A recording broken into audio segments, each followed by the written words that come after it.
Imagine a world where zombies have taken over and run rampant across the streets, wreaking havoc and eating people wherever they go. That would sound like a living hell to most people, but not this guy, since with how he's living, he's already practically a zombie. He lives a constant cycle of work and tomorrow he's still got to go to work again. It all started 3 years ago, when he first landed his dream job. He thought it was going to be all sunshine and rainbows, and it looked like that's what it was going to be. Everyone was nice and cheery, and he even meant an absolute stunner, sorry, on his first day. It looked like everything was coming up for Tendo, but reality is often disappointing. That day, after that customary office party, the mood suddenly shifts, and the other workers enter draw mode. They pulled 2 consecutive all-nighters at work, and he wasn't allowed to go home until 2 days later. And that was the day that he realized that his corporation was going to exploit him. The next morning, he wakes up and suddenly doesn't feel all that enthusiastic about his job, but he already went to university for it, so he might as well see it through. The company has got some great policies like vacation days that no one is ever allowed to use. We got unpaid overtime, we got underpaid workers, and a screaming man baby for a boss. Who wouldn't want to work here? And don't forget the best part, crippling health problems that no one cares about. By the second year, Tendo is starting to succumb to the crippling health issues, and to make it better, his boss gives him another pile of work to do. The only thing keeping him sane is Sari and the thought that he'll be able to have a chance with her, but it just keeps getting worse for my dude. Sari is already freaking the CEO of the company, and there goes the last bit of sanity. Tendo now has no idea why he's still even working there, he's gone off the deep end. So much so that he walks into traffic hoping to meet Truck Kuin, but he has no such luck. He can't get a different job since all the other ones will be just as bad, and if he leaves, he'll just be making it worse for the other employees.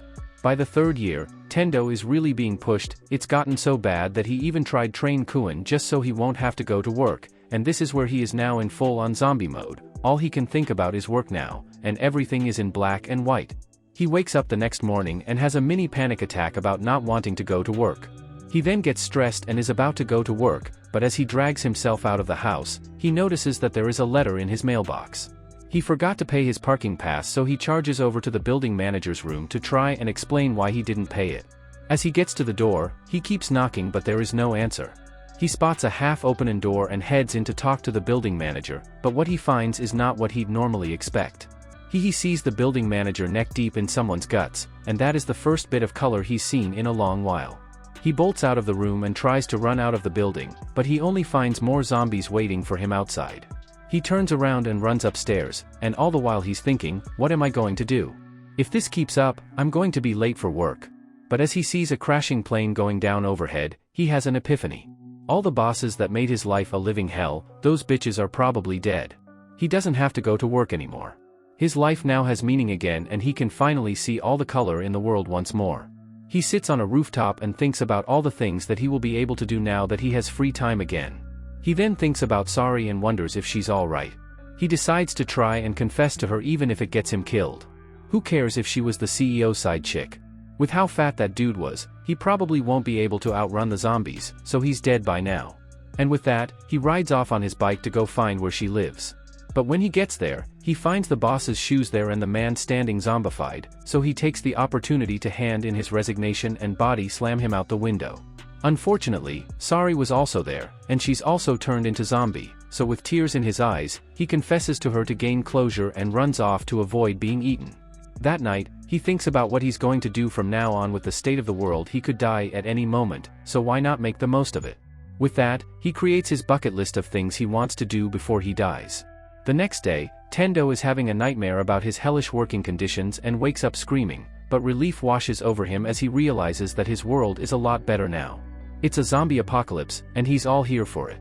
With the new zeal he now has for life, he's finally able to clean out his entire room for the first time in years, and he's never felt better. He grabs a beer from the fridge and fully savors the taste as his first beer of freedom. Meanwhile, the news is covering the story as it unfolds. The city is in chaos, there are fires raging everywhere, and the newsroom is also in danger of being overrun, and through all this, the news lady is still standing there doing her job. Tendo watches as the news broadcast cuts out, and he knows that objectively, the world has gone to hell. But that's not his problem right now. All he cares about is drinking beer today and lazing around to make up for the years of torture he had put himself through, but when he goes to the fridge to grab another one, he's hit with a grave reality. He's out of beer. This is the worst thing that could possibly have happened to him today. He was going to just lazy around, but now he's got to go to get more beer, and it's not going to be an easy trip. But what kind of lazy day would it be if he didn't have beer to drink, so as much as he wants to stay put, he's going to have to do it. While he's having his moral dilemma, in another room, there's a couple who are freaking the hell out over this apocalypse, as one would normally do. The guy tells her that if they can hold out for one more day, then maybe they'll be saved, but no one's coming to save them. He goes out onto the balcony, and prays for anyone to come and help, and as he says this, he locks eyes with Tendo, who is shimmying his way down a pipe. The guy is freaked out, and tells Tendo to come in while it's still safe, but Tendo says he's alright for now, and he just has to go grab a few things. He then introduces himself as their next-door neighbor.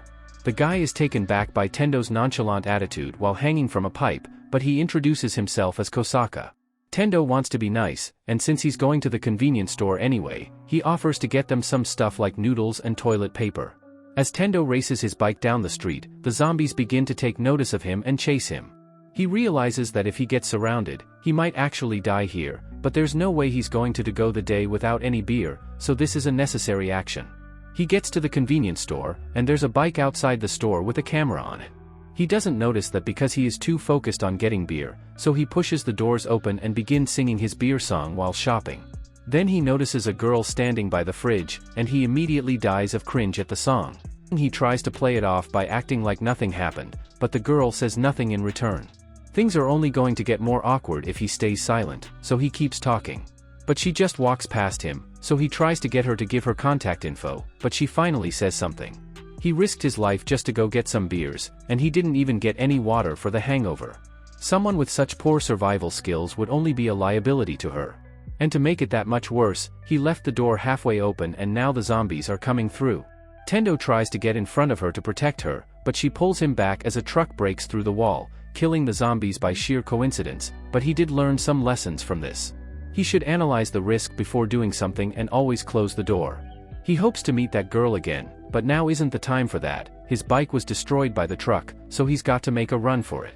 But there's no way that he's going to outrun the zombies, so he's got to think of something else. Luckily for him, there's a scooter just laying there and he's able to use that to escape.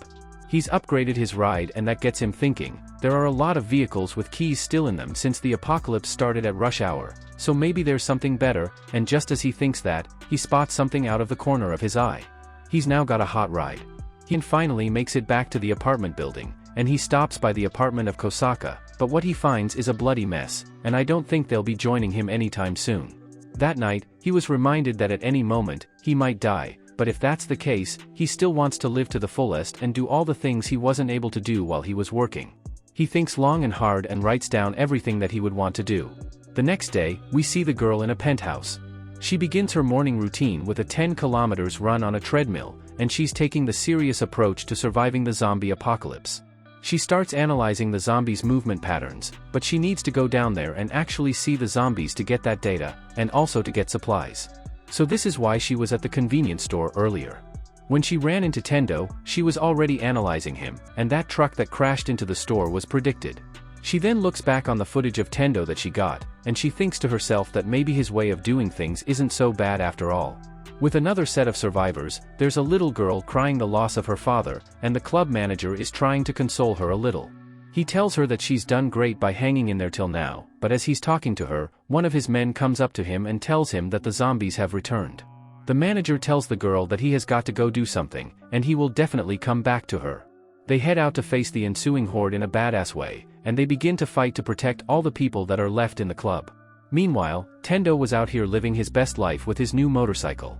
He's come to the Shinjuku district, looking for his best friend, Kencho.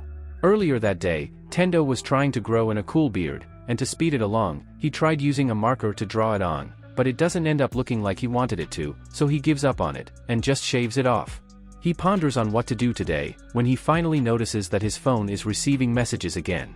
He's really happy to see this because it means that the internet must be back up and running. Since he started working 3 years ago, he hasn't had any chance to talk to his old friends, so he would really like to get to catch up with them. He sends out a bunch of messages to all of his friends and waits for replies, but then he realizes that the only reason the internet is working again is that network traffic is down, meaning that most of his friends are likely dead by now. This realization makes him really sad. All those years of skipping on hanging out with friends, just to work overtime, what a huge waste of time.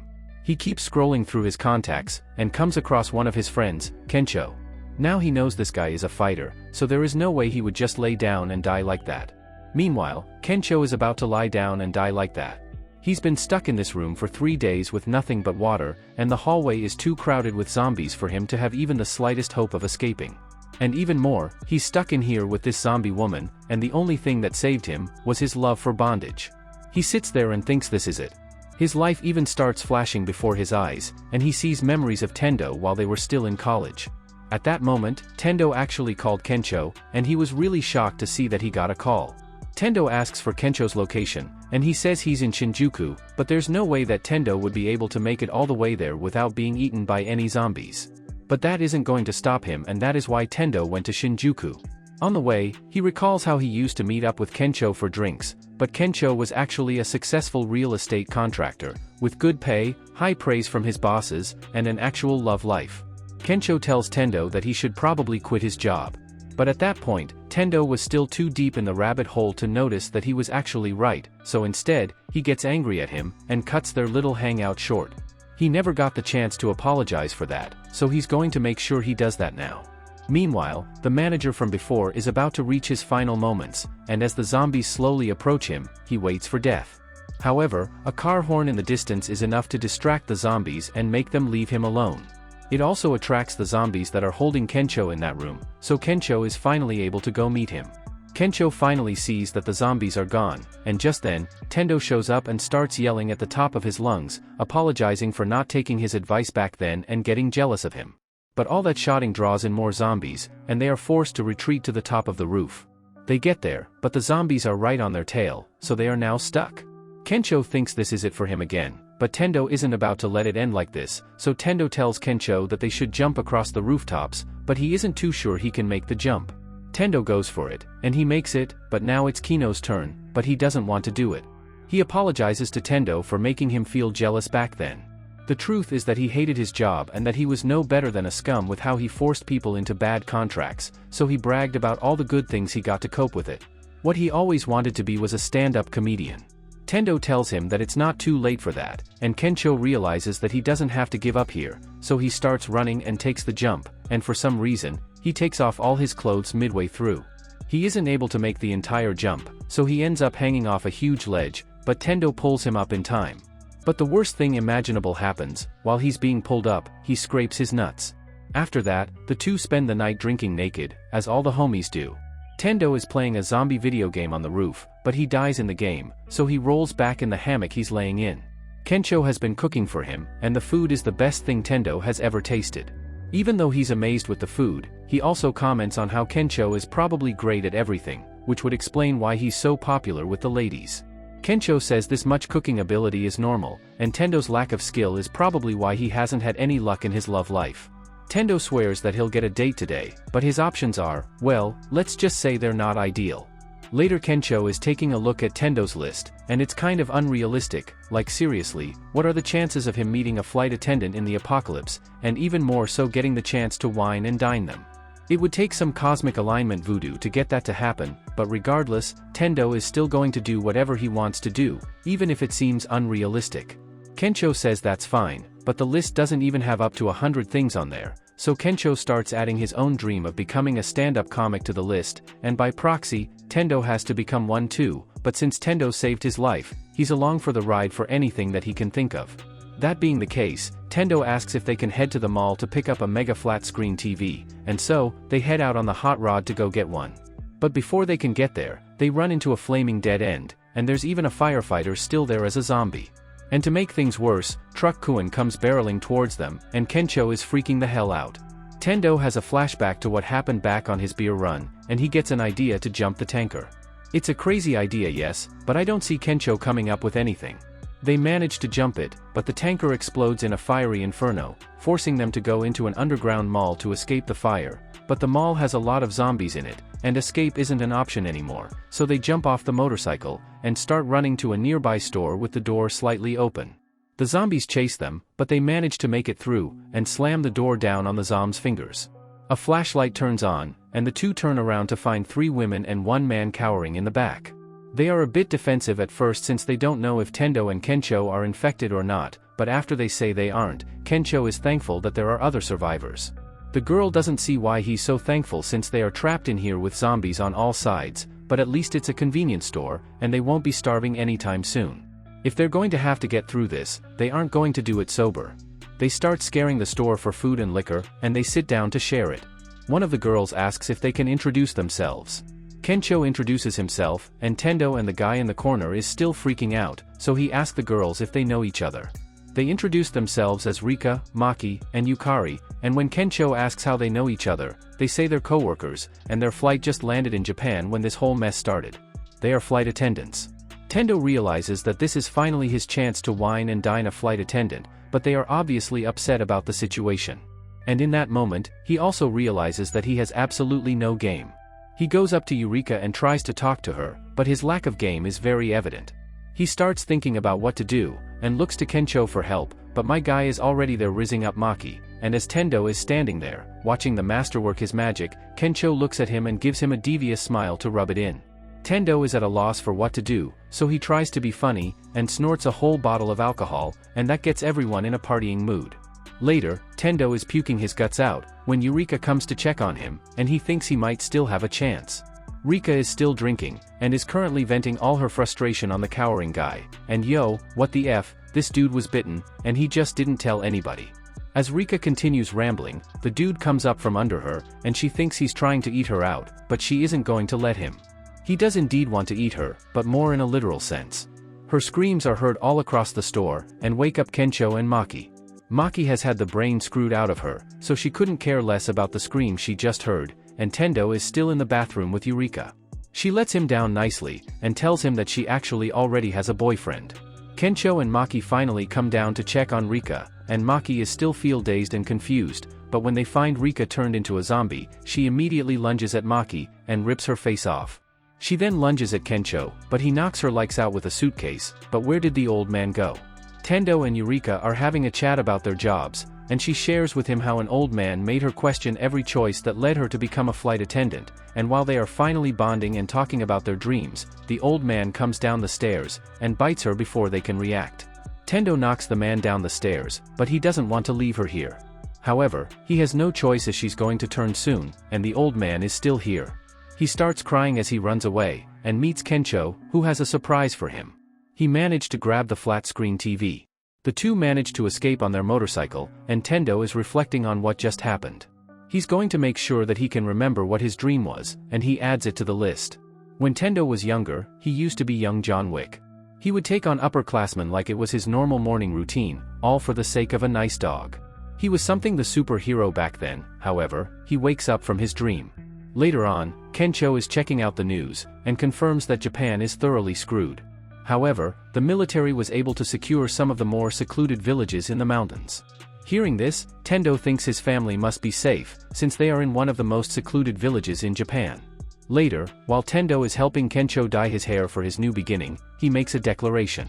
He's going to become John Wick. He plans to become someone who goes around saving people from zombies, but Kencho is a little skeptical. For one thing, Tendo doesn't even have a gun, but he's already thought of something to fix that, and a new item has been added to the list, become a superhero. The two later head to the aquarium for Tendo's plan, and it's in a pretty bad shape since all the workers had abandoned it. They look around the place for a bit, until Tendo finds just what he was looking for. Meanwhile, a bus full of people is getting stuck in the zombie traffic, and the driver tells them that they are going to have to wait out the horde, but at least they are in a sealed bus, and there is no way any zombies are going to be getting in. Come on, what the hell?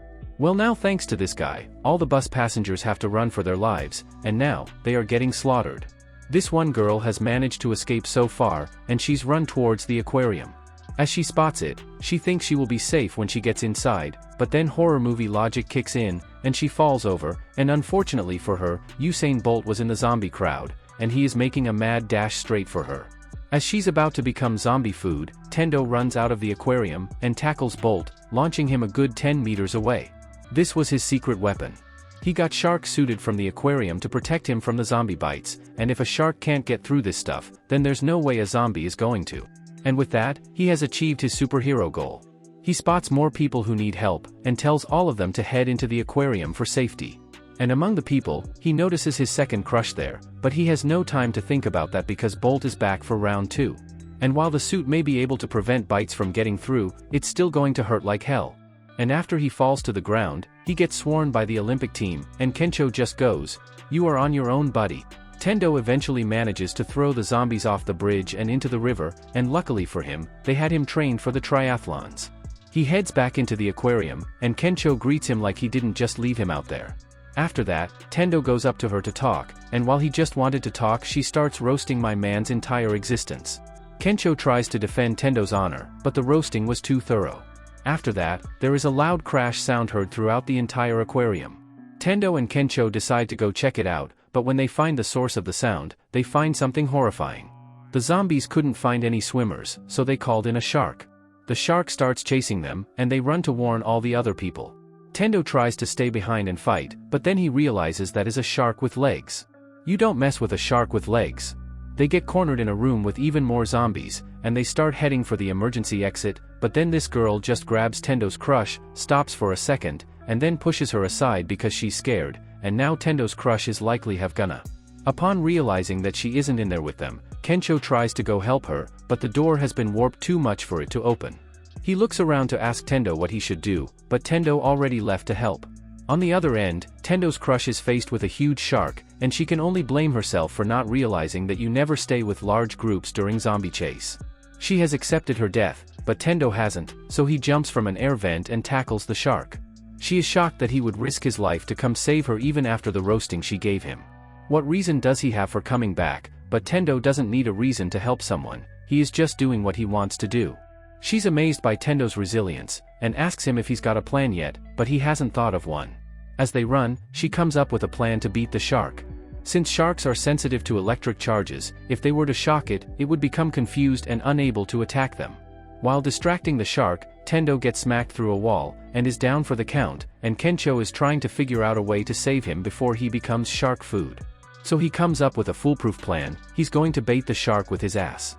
But once the shark takes the bait, he starts to regret his decision. But that distraction was enough to let Tendo get back up, and the girl has finally found some batteries, so she tosses them to him, and he uses them to shock the shark silly. After escaping, they walk out together, and Kencho asks if she isn't going to follow the other group, but she says she's done with groups for now. She still doesn't understand why Tendo would risk his life for her, but Tendo says she's someone precious to him now, so he would save her regardless. This gets her flustered, and she finally agrees to give Tendo her contact information. Later, Tendo is in a store, staring down the Rolex on the wall which he could never hope to afford, but now that the world has ended, he can have as much ice on his wrists as he wants. Then Kencho shows him some even more expensive bling, and I believe it is safe to say that these two are dripped out of their minds right now. That night, Tendo finds that they are out of water now, and the city has gone completely dark. Their phones are still charged, but they can't get any news since the stations are down. They very well may be the last people in the city, so maybe they should start taking the zombie apocalypse seriously. But before that, they take in the beautiful skyline that is visible thanks to all the power going out, and tomorrow, they head for Tendo's hometown, Gunma. The next morning, they begin packing for the trip, and Tendo says his goodbyes to his old life. It is normally a 5-hour drive to Gunma, but there's no telling what the traffic will be like now. Since it's going to be a long trip, Kencho asks if they are going to finally get a gun for self-defense, but Tendo had something else in mind. If they're going to be traveling, then they are going to do it in style, so Tendo wants to go get a luxury camping vehicle. And by some twist of fate, they run into Shizuka there as well. Tendo tries to get her to go with them, but he has still got no game, and she shoots him down immediately. Kencho on the other hand is able to strike up a conversation with her, and find out that she doesn't have a license, so they manage to convince her that it'll be safer to go with them. They go into the car show, and are amazed by all the cars there. There is even a tank RV for no other reason than it is cool as hell. Shizuka is still all about practicality, and is trying to pick something that can drive well, and has good fuel rates, but Tendo is all in with the luxury camper. He has found his third love, but Shizuka is still on the side of practicality, and argues that there is no way they could get anywhere in that thing. However, she spots an RV that makes her question everything she has just said. The guys make fun of her for falling in love with a design when she was all about practicality a minute ago, but she says it's different. But thanks to all the noise they made, they now have a bigger problem, as they are surrounded by zombies, and are forced to get into a random RV and drive off. As they leave the city, Kencho is riding the bike beside them, and Tendo is driving the RV. Tendo is bothered that the roads are so empty even though it is a weekend, and Shizuka says it's probably because no one had enough time to leave the city at all after the zombie outbreak. He asks if she knows anything about the zombies, and she speculates that is a virus, and if they manage to create a vaccine for it, then the world might have a chance to bounce back, but that has nothing to do with them unless they manage to survive in the first place. That evening, they were getting ready to set up camp for the night, but then they run across spike strips laid out on the road, and the worst thing in a zombie apocalypse comes out, people. And to make it worse, the gang leader is Tendo's old boss. I bet Tendo wishes he got that gun now, doesn't he? Tendo starts getting PTSD from all the abuse he suffered at the hands of this scumbag. This was his whole plan, he made them crash, so they are stuck here, and he wants to force Tendo to work for him again. Shizuka isn't falling for his BS, and calls him out on how he makes it seem like he is helping them and protecting them from looters, but he is the looter here, and he is saying an all of a smile on his face. But with no other choice, Tendo is forced to work for him again, and his hell is started back up. Shizuka tends to Kencho's wounds, and Kencho apologizes for causing them to have to come here, but she tells him that they probably planned this whole thing out from the start, and had no choice. Tendo sees how the others here are being worked to death, but there's nothing he can say about it. While moving equipment, Tendo comes across some beers, and gets a glint of joy in his eyes, and tries to cool them down for everyone to enjoy, but the boss comes by, and is annoyed that Tendo would waste his precious electricity on something like employee satisfaction. Tendo is gripped by his PTSD, but then the employees come and see the beer, so he is forced to give it to them, otherwise he's going to become the bad guy. He is still nothing more than an exploitative bastard, but he holds all the power here, so there's nothing they can do to oppose him for now. He even started using zombies as labor, and tells Tendo to be more like the zombies, a piece of equipment that can't think for himself. This is what happens when there are no labor unions. That night, Kencho asks Shizuka if she has noticed how Tendo has been acting strange lately, but she has already pieced together what Tendo's work in life was like, and knows what it feels like to be controlled, and has her own experience with being exploited, so she knows that Tendo can't find the willpower to fight back. When she was a little kid, she was walking home from school on a rainy day, when she came across a little puppy in a box. She couldn't just leave it there, so she decided to take it home, but upon asking for her father's permission to keep the dog, he immediately tells her to eat the dog. He sees no point in taking care of a sickly dog, and she needs to rise above her peers, and not waste her time on such childish things as caring for another being. She's literally like 4 years old, but he is telling her to be ruthless and calculating in her actions, completely willing to toss aside anyone who she sees as weak, a human resources lady. Back to the present, Tendo's scumbag boss is putting on a cheery act to welcome him and his crew to the team. As everyone enjoying themselves and drinking to their heart's content, while Tendo is over there slaving away. These two guys are having fun and asking the real important questions. Would you get infected for smashing a zombie chick, but when one of them runs out of beer, they call over to Tendo to bring them some more, and my guy is an absolute mess right now. He trips over his feet, and falls to the ground, dropping the beer, and even though it is the apocalypse, some things remain the same as the people still treat the wait staff like shit. Tendo is repeatedly saying he's sorry as the people yell at him, while elsewhere, his old boss is having a hissy fit over a granny pouring his alcohol, and states that he will only accept booze that is poured by women with the finest boobs, so he calls over to Shizuka, and orders her to pour his drink. She reluctantly agrees, and does as he says, while he stares down her assets. She gives him his drink, but he then forces her to have one, even though she didn't want one, and look at the way this dude is licking his lips, it's obvious he wants to turn this into a different type of anime. After she's done drinking, he asks her to let him fondle her, to which she ignores him, so he yells for Tendo to come over and bring him another bottle of booze so he can get Shizuka drunk enough to the point she might find him to be slightly less ugly, but it is sad to say even alcohol isn't going to be able to fix that face. When Tendo doesn't respond in half a second, he yells even louder to get the attention of a frazzled Tendo, and makes him give him another bottle of beer. However, between the lack of sleep, heat stroke, and constant yelling, Tendo accidentally hands him an empty bottle, and Gonzu loses it. He starts yelling at Tendo, and simultaneously wasting at least 6 gallons of spit on his rant, while Shizuka is still sitting at the table, lost in thought. She thinks back to how from the very day she was born, her father had started teaching her how to take advantage of the people around her in order to become a CEO, manually trying to rip out her heart and soul, because a CEO won't be needing that. She tried to keep her heart and hid that dog away in the attic of the house to try to nurse it back to health. She went all in and even started reading up on animal health to better help it. After a lot of work, she finally managed to get the dog to eat and recover from its ailments. She was so happy that she finally had a friend to play with, but happiness would mean she would have a heart, and her father couldn't have her be held down by silly things like feelings or empathy, so he did the only reasonable thing he could do: he killed the dog. After that, her heart was gone, and she settled into just listening to everything her dad told her to do. It was suffocating, but there was nothing she could do to oppose him because it was his house and his rules, so she was effectively brainwashed into leaving all her life decisions to him, and now, Gonzu is doing the same thing to Tendo by repeatedly tearing down whatever confidence he may have had left in his head. After Tendo accidentally drops some canned foods, he begins laying into him about being a stupid and useless, also saying he's going to have to work there longer to make up for this.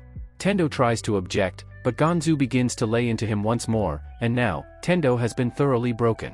With his methods having worked, he goes in to finish the final stage of his plan: gaslighting.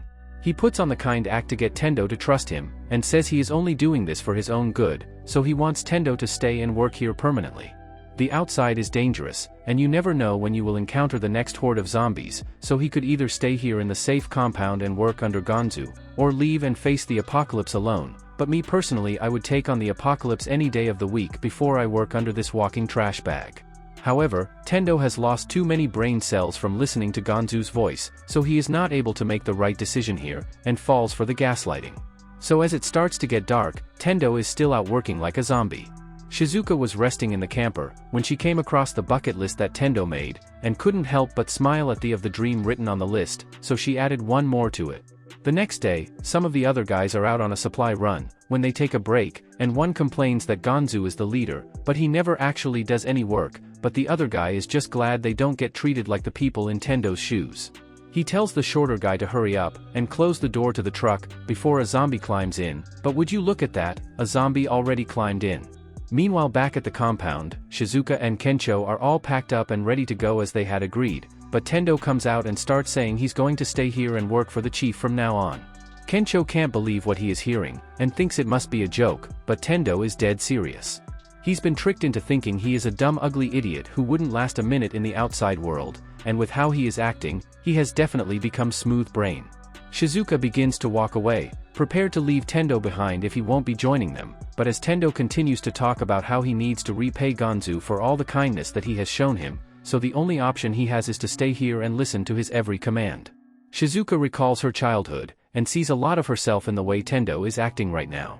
So before she leaves, she turns around to give Tendo the wake-up call he so desperately needed. She tells him that Gonzu is only using him. What he really wants is for Tendo to give up his free will and sense of self, so he can become a mindless drone. He doesn't care about you, he just wants slave labor. He's fat, got lips like the Kardashians, and a face even his mother couldn't love, so he tries to get other people's lives to be just as bad as his to make him feel a bit better. And as the roasting continues, everyone just stares in amazement as she's absolutely violating Gonzu. With how things are in the world, she can't say which is the right choice between staying and leaving, but what she does know is that she doesn't want to be anywhere near Gonzu or his nasty BO any longer, so she asks Tendo what he wants to do, and she hands him back his bucket list, and shows him the item he added to it. Gonzu sees that she's actually getting through to him, so he tries to put a stop to it by grabbing his notebook out of his hand, and throwing it to the ground. But that was the final straw that sent Tendo over the edge, as anime's name after this book, so this kind of disrespect is not going to go uncontested.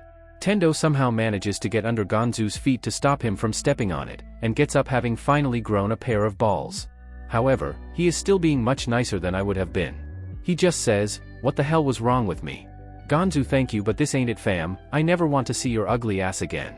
Gansu is shocked by Tendo's sudden self-confidence.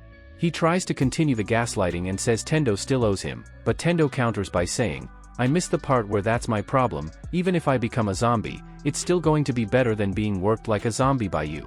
And as he says this, the resource collection team returns, happily unveiling their great haul for the day, but instead, he gets mauled by a zombie. They get back on the road, and Tendo is really excited that he's managed to do more than 30 things on his list. At this rate, he might get to 100 before the end of the month, but Shizuka is worried he might die if that happens. And that's where the video ends.